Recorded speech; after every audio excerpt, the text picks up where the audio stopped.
Gaisma un ēna spīd manā logā.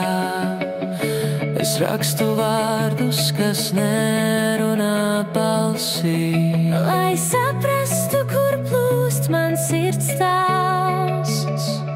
Es ļoti mīlu tās tumšās naktīs.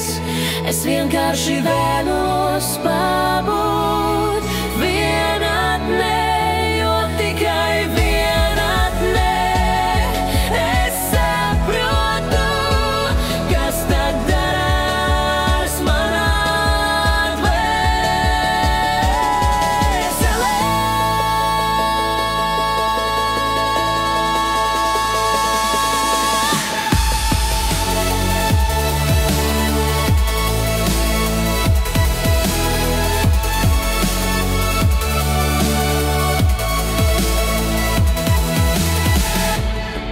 Sūta zīmes, ko tikai naktīs var nolasīt. Tās saprot tēlus un maskas, ko diena paslēp. Un es ļauju